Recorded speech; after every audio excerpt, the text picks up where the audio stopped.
Hey everybody, Brian Von VA here. In D&D, have you ever unintentionally killed a player character and had to find an excuse to bring them back? Now, I'm sure an intentional TPK or PK has happened millions of times over with all of you listening in. However, what about the unintentional cases? Leave some down in the comments below. Only once. I try really hard not to kill characters unintentionally. If someone dies in one of my games, it will either be because the player and I have worked out a dramatically appropriate death, or because the player insists on doing things that would logically get them killed, despite my heroic efforts not to kill them. The latter has never actually happened to me. I like to think I'm better at picking my players than that. But there was this one time at band camp. I'm kidding. Settle in, everybody. We've got a doozy. This was about 3, maybe 4 sessions into a campaign. One of my players had a character everybody really liked, a slightly bumbling university professor who was out of her depth, but was showing signs of being far more useful than she initially appeared. This game had a heavy green hell survival element to it. Think Nausea of the Valley of the Wind, or a Dark Sun campaign, except set in a jungle. Vegetation grows at an aggressive rate. Wildlife is unnaturally aggressive. The woods are dark and full of terrors. Civilization is fighting a constant battle against being swallowed by the jungle, and it's slowly losing. Well, the party had just received the main quest of the campaign, which involved trying to find a lost university that had been swallowed up by the Great Barrier Jungle hundreds of years ago. They cleverly decided not to try and hack their way through leagues upon leagues of trackless green hellscape and instead sail up the coast of the jungle until they were at least vaguely in the neighborhood of the university's suspected location, the discovery of which had occupied the previous several sessions. Clever. Finding a ship captain crazy enough to sail them up the coast had even provided an entertaining side quest. And the party was at last on their way down the river to the sea. I don't always make people track this sort of thing, but given the setting, part of this game was having a solid plan to carry enough food and water for any expedition into the wilds. I also played with realistic food and water weights, which meant that characters were physically incapable of carrying enough food or water in their packs for more than a few days without finding fresh water or foraging for food, or traveling with pack animals who themselves required food and water. By this point, my players were fully invested in the flavor of the campaign and enthusiastically set about figuring out a plan for not starving to death on their coastal expedition. Now, a large part of this plan actually involved fishing as they sailed up the coast, a journey expected to take months. The party had carefully invested in quite a bit of survival skills and gear, but they were still just shy of being able to comfortably assure that they would have adequate daily rations. So they decided to have the professor help out with the daily fishing tasks. This was not in itself a crazy idea. She wasn't a survival specialist, but her relevant checks were not bad. Unfortunately, on her very first day of manning a trailing fishing pole, she rolled a natural 1. No sooner had the party set out than the professor had lost one of their precious fishing poles. Well, obviously the character was mortified and insisted on making it right. She had a racial ability to teleport short distances with a short cooldown between hops, so she'd just pop onto shore, cut a likely sapling, and pop back onto the ship. One of the other party members, a winged nature sprite with a similar short cooldown flight ability, decided to go with her. They wouldn't even have to set anchor.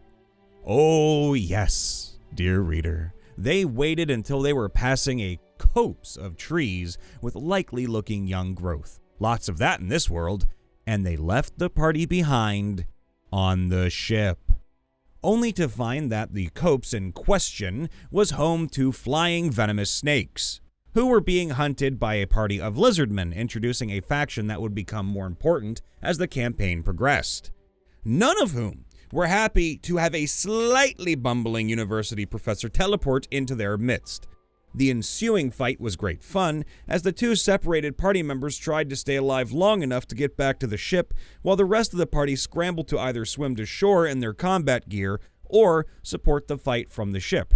Again, as part of the green hell aesthetic of the campaign, the ship was not something you could just move around at will like a unit in a real-time strategy game. Now, I wasn't actually trying to kill anybody. I wanted to introduce a future important NPC faction and reinforce the fact that I was serious about nature not being something to f with in this setting. But it was not an easy fight. None of the encounters in this campaign were intended to be cakewalks, and the professor went down.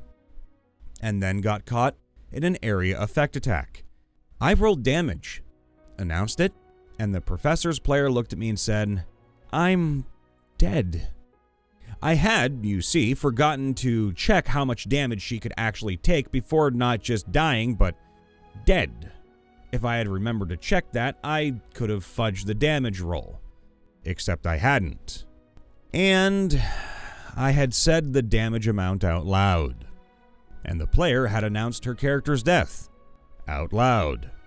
Now, like any good DM, I cheat like crazy behind the scenes to make sure the story stays good. But I cheat behind the scenes, and this had all happened out in the open.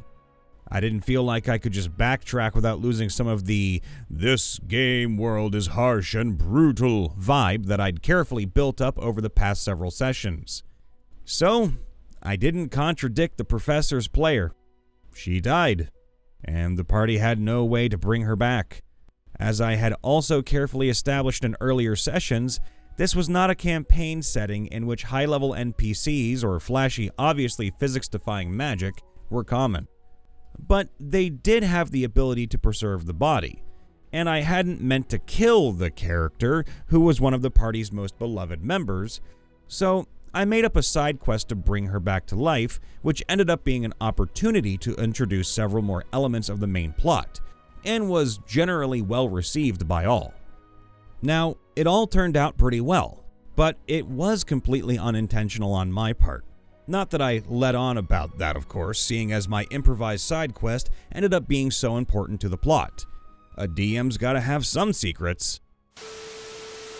As opposed to intentionally killing a player character, I don't think I've ever killed any player characters on purpose.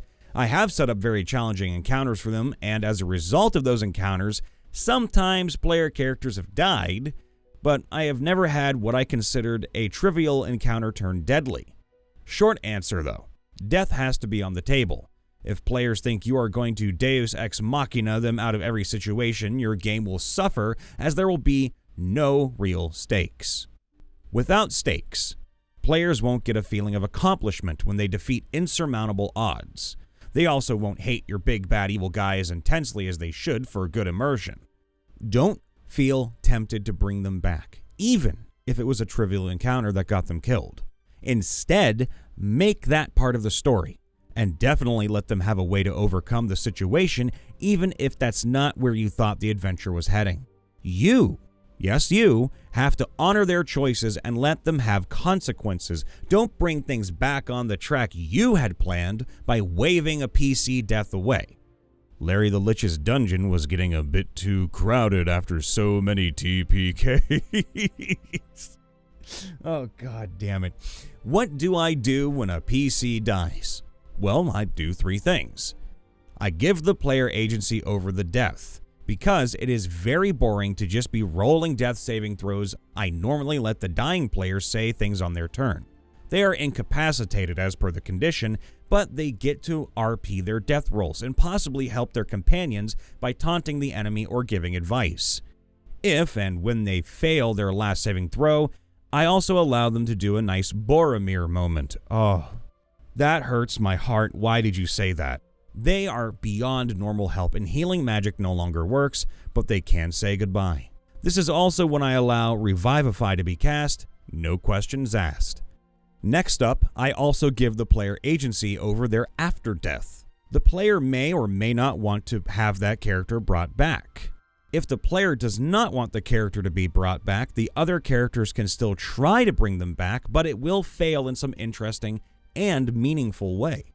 If the player wants to roll up another character, but they are okay with their original being brought back, they can play another character for a while. If the other PCs manage to bring the character back, then great. The player can abandon the new character and go back to the old one, or the player can retire the old one who becomes an NPC. Finally, I only allow Revivify to work rules as written. Other resurrection spells require work on the part of the PCs. What I mean by this is that if a PC dies and they want to be brought back, then the PCs either have to enact the ritual of raise the dead themselves or find an NPC willing to do it. NPCs that can do this sort of thing are exceedingly rare in my setting, and getting to them will be a quest in and of itself. During that time, the player with the dead PC can join with another character, or possibly play a reoccurring NPC or sometimes another character's familiar, leading to some very interesting shenanigans. Now, if PCs have access to the spell, or whenever they manage an NPC to perform it, they still have to go through the ritual to bring their companion back. In my setting, this is not offerings and dice rolls like Matt Mercer does in his game. In my game, bringing them back is a visit to a plane of existence akin to Limbo, where they have to find the soul of the dead PC and bring them back. These are symbolic quests with 4 acts, usually exploration, journey, encounter, and denouement. The nature of the quest and the specific realm PCs visit are shaped either by the deity they are invoking to perform the miracle, or the primal spirit, if this is, for instance, a druid casting reincarnate or resurrection. I really like that idea. I'll give you an example of a quest like this my PCs recently went on to bring an NPC back. None of them could cast any relevant spell, so they found this paladin or divine soul sorcerer that could. This particular paladin served the Ice Maiden, a very harsh death deity in my realm, with a philosophy of self-purification through personal suffering, eliminating weakness through sacrifice, and destroying those things that would violate the cycle of life and death, such as the undead. Now, the PCs actually had to convince the paladin that this particular NPC was worth bringing back, and why the Ice Maiden should be at all interested in bringing this person back. Agreed to perform a service for the paladin's order to be determined in the future. When she calls, you must come.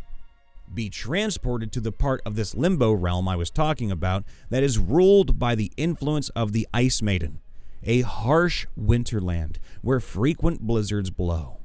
Find their way through the storm, withstanding the terrible exposure, and find the lost soul that they were seeking in the blizzard. Be assailed by lost souls in this realm and distinguish between the souls that were irredeemably twisted and tortured by their present state from those who, like the soul they sought, had a chance to come back. Climb a mountain where they were forced to face and overcome their own individual fears. At the top of the mountain, sacrifice something of value to them, to rid themselves of attachments that weaken them. In the eyes of the Ice Maiden, of course. They managed to bring the NPC back, but the NPC was not quite as she was before death. This is something else that I tend to do with NPCs and most of the time with PCs when the player is okay with it. This tends to be something similar to a subclass ribbon feature. I hope that gives you some inspiration for your game. Honestly, that definitely did for me because, quite frankly, having an ideal situation where you have to go on an actual side quest that's meaningful to resurrect somebody, that makes life and death a whole lot different. That said, leave a like, make sure to subscribe, ring that bell, and as always, Brian here telling you that you matter and that we love every single one of you. Be safe. We'll see you next time. Bye for now.